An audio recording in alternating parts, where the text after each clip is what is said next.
Hey friends, welcome back to the channel. So today I wanted to go over my September wrap-up. September was just kind of another mediocre month for me, I have to say.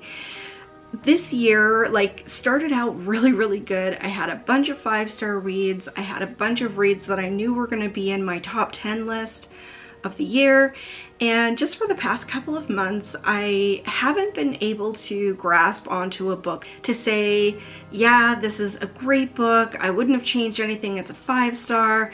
You know, I've had a couple of really mediocre months, and it's starting to get to me a little bit because, like I've said, I've been in a little bit of a slump.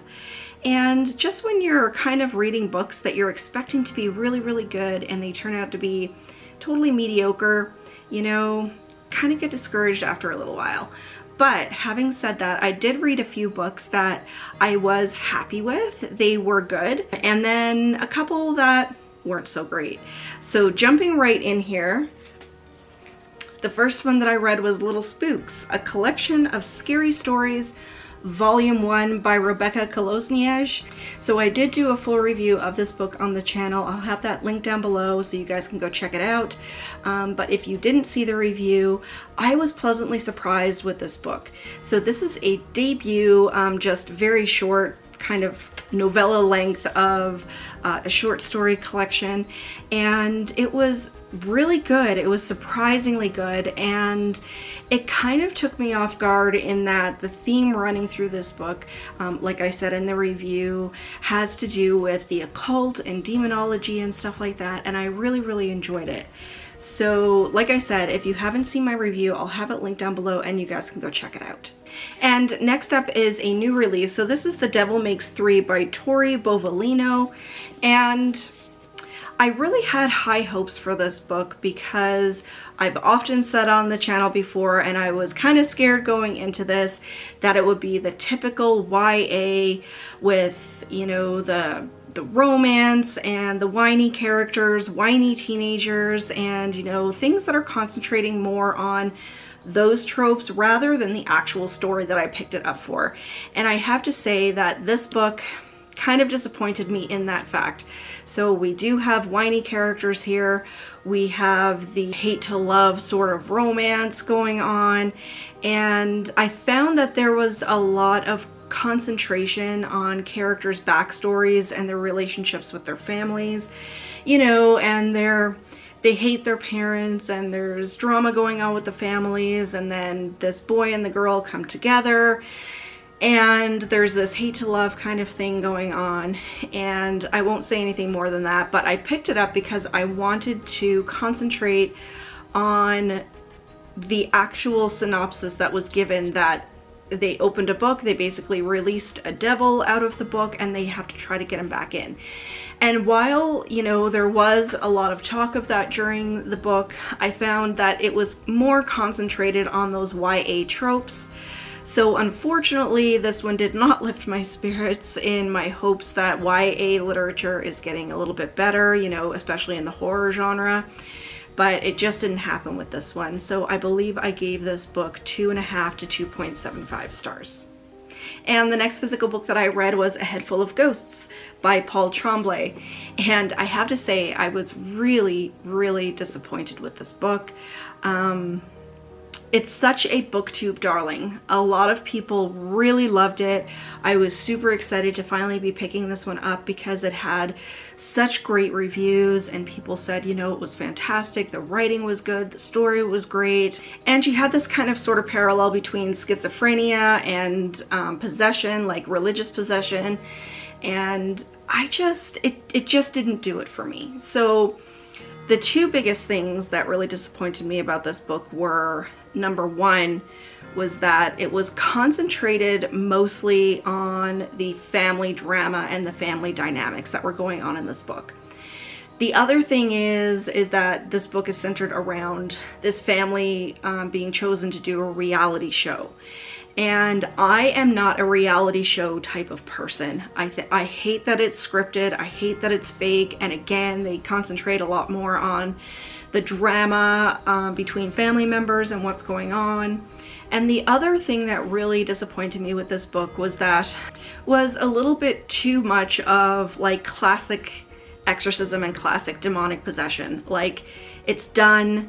The things that you put in here that this girl is doing is, it's not going to get a shock factor because it's been done again and again and again and again. And I was hoping that, like when I read Goddess of Filth earlier this year, it kind of took that exorcism trope and turned it on its head a little bit. And in this one, I was kind of hoping that they were going to do different things with this character that was under possession.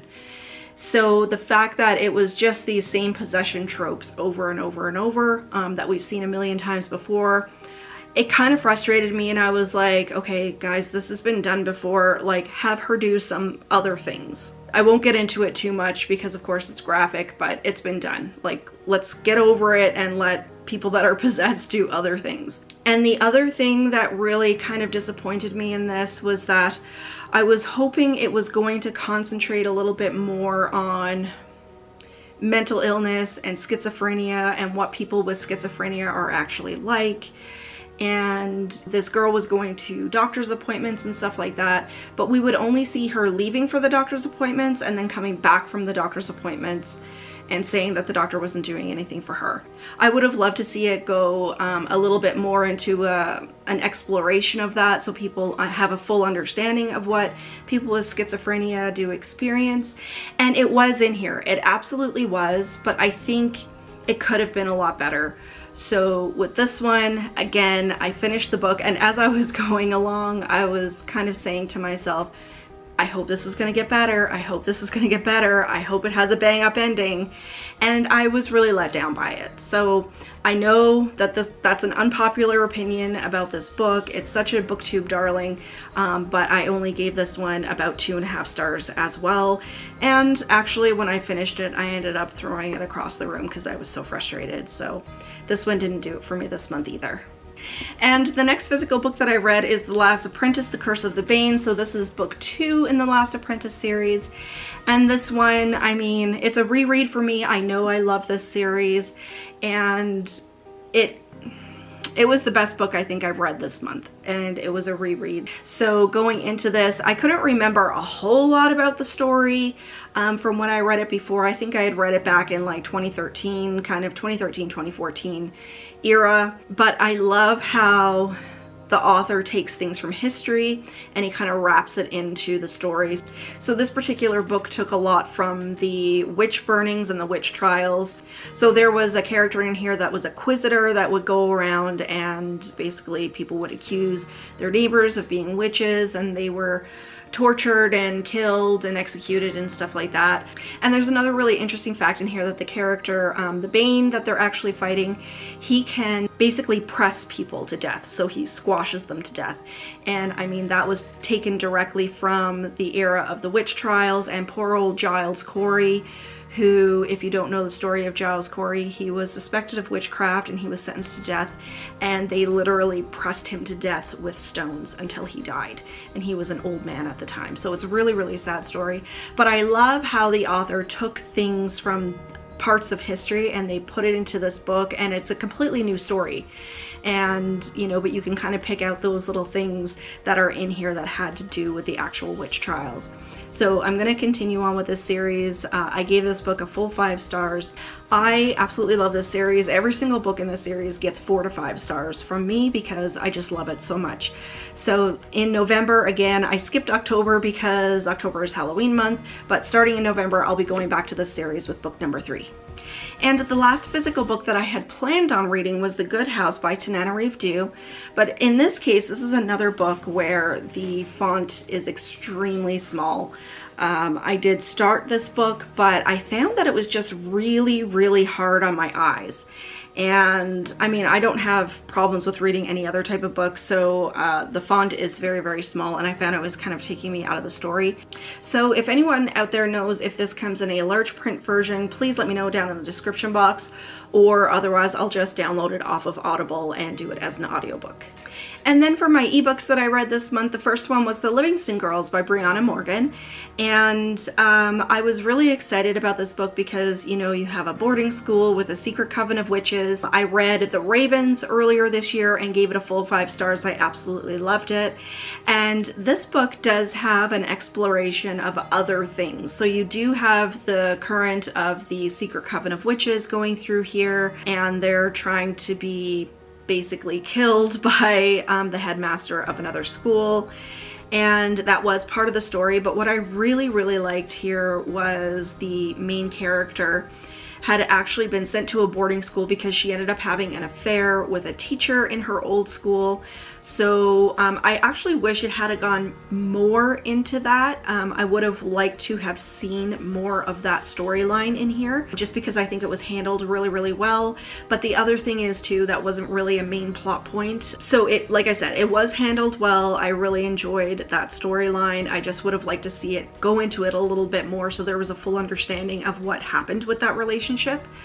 And the other thing is that this main character who had had the affair with her former teacher now is realizing that she has feelings for her female roommate, and a lot of this story has to deal with her trying to come to terms with those feelings and how the feelings are starting to develop, and sort of this internal struggle that she has. And you know, she doesn't really have great self-esteem. She is portrayed as seemingly a plain Jane kind of girl, and her roommate is very glamorous. She's beautiful, she's rich, she's all the things. And I really loved seeing how that storyline and that relationship developed. So the relationship between them as friends, the relationship between them as this main character is starting to realize that she has feelings, and I thought it was just perfect. A lot of people in the LGBTQ community do realize very young that they have feelings for other people that are same sex, but in this case those feelings seem to develop quite late when she's a teenager, and that does happen as well. And I really liked how, like I said, that storyline kind of developed. It was really good. And then of course you have all of the witchy things, and the girls are starting to learn how to cast spells. And one thing that I really liked was that it taught that when you do put anything out into the universe, you kind of get a little bit of a kickback. And so there were lots of times when the girls would be doing spells and they would get a kickback and, you know, end up with a cut on their cheek or whatever.